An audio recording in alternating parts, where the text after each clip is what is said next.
I was not aware of libguides until this feedback form. I wish I knew how to use the library better. This survey, evidently I don't use the library much, I don't know how best to use it. More training to teachers is needed, and there were students, especially in year 10 to year 13, knew more about the library's resources. And the horrifying.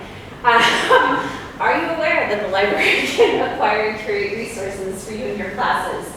And 56.7% of my teachers said no.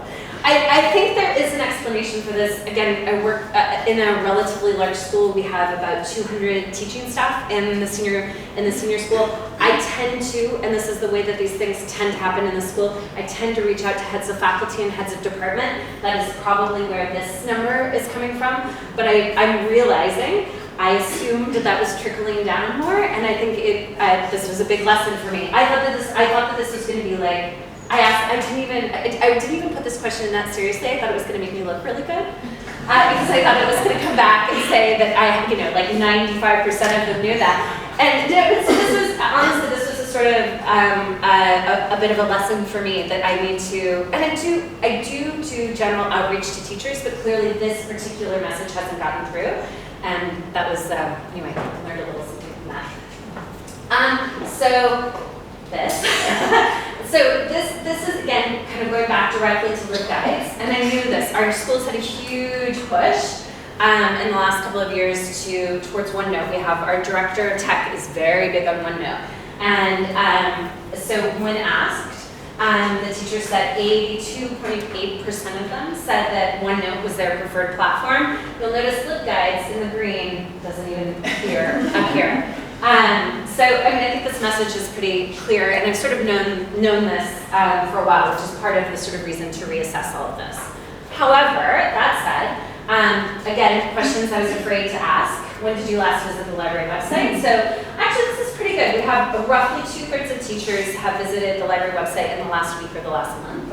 About a full quarter of them have visited in the last week, which made me feel pretty good. But then we come over to our libguides, and 48% say that they've never, actually, sorry, this is slightly misleading. I was trying to consolidate everything. The green just means never. So 48% of teachers reported that they had never visited a libguide. Now, I'm going to show you in a minute. I think that might not be quite true. They may not just have realized that they were visiting a libguide sometimes. Really, truly, I promise. Year 8, this was interesting as well. So year 8, not great on the library website. This is funny. We show it to them in the library lessons, so I know they've actually visited it, but when asked to self-report, they said they hadn't visited it. And then libguides, but better than the teachers, interestingly. They said they were using it, but not maybe in huge numbers. Now, this is the one that made me feel good, finally. Something that made me feel a little bit better. I asked my year 12s, and fully like 94% of them said that they visited the library website this week or this month. And you'll notice our libguide stats are way, way better here. So, but I think this is because, and I'll get to this in a moment, we have some stuff they really need on our libguides. So about 2/3 of them had visited a libguide and knew they had visited a libguide, which is important for this question anyway, although maybe not important in terms of actually accessing things. So fully like 2/3 of them said that they'd accessed it this week or this month. So this is what I was going to say. This is you're welcome to take a look, and I'm happy to talk about our library website. We spent a lot of time on it. This is our library website, and one thing that I was going to say is that we have, I totally stole this from MIT, by the way. My best advice is just to steal good ideas. Actually, both of these things I stole from MIT. I really like MIT's library website. It's like consistently my favorite. But one of the things that we did is we highlighted some of what we see as our most important and most popular libguides. We just call them research guides, and we have direct links to them here. And then if you click on them, we've actually carried this header over so that it's the same header when you're in the libguides. So I think that, I actually suspect that our numbers might be better in terms of how many students and teachers are accessing the libguides, because we've kind of made it so that they don't necessarily notice when they're moving between the website and the libguides. But this is one thing that we've done is, again, trying to sort of cut down on all of the noise and make things a bit easier. We wanted to have this sort of easily and obviously accessible to students without having to actually go and search out the libguides by themselves. So does that, yes, that make sense? So this was also just something else that we did in terms of this. I just asked teachers and students about self-reported use of online resources. Okay, oh, this one, it doesn't show up, but the LibGuides, not great, about 31% of teachers. Interestingly, for our year 8s and our year 12s, it's like exactly the opposite, you can sort of see. So, and this number I know is not true because I have gone through databases with every single student in year 12 this year. So it makes me question some of those other numbers as well. At least 75% of them knew that we were going through databases, like the language issue.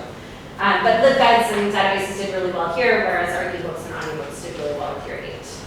And then of course you've got LibGuide stats. So this is, again, just sort of giving you like a landscape of where you are with all of this stuff. So this is the one that amazed me, is our extended essay guide. I don't know where all the stamps are coming from. Like I said, it's 174,000 apparently. Janine, World War II, has, that's Janine's guide over here from the junior school, has about 2,300 views. But this is also really interesting because our third most popular, and it's been consistently one of the most popular for the last couple of years, our third most popular guide is for about a poet that we no longer do any coursework about. But I've decided, it's like with the goodness of my heart, that we will leave it up because it's apparently enormously popular with students somewhere else. So, but this is something, and this is something actually, and again, going back to that Cornell paper where they looked at sort of internal versus external use of their LibGuides, you may find that actually a lot of your access of your LibGuides is external. So what I would like you to do is maybe brainstorm for a minute, again, sort of in the context of thinking about planning LibGuides, or you can think about, I realized, I should have asked this earlier, Kate, thank you for pointing this out. I know there are many people in the room who aren't necessarily currently using LibGuides, but I know we all do some kind of online curation of resources, or presumably something along those lines. So what would you like to know about, what would help you in terms of planning? What would help you? So I'd love you to come up with maybe 4 to 6 questions that you might want to ask your staff and your students about their sort of online behavior in terms of accessing resources. And I also like you to think about which of your LibGuides, or if you're not using LibGuides, which of your research guides, either specific guides or types of guides, are the most successful and why.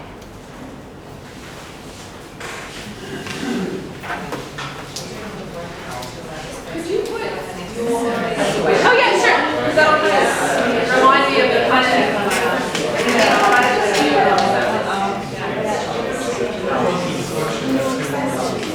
Thank you.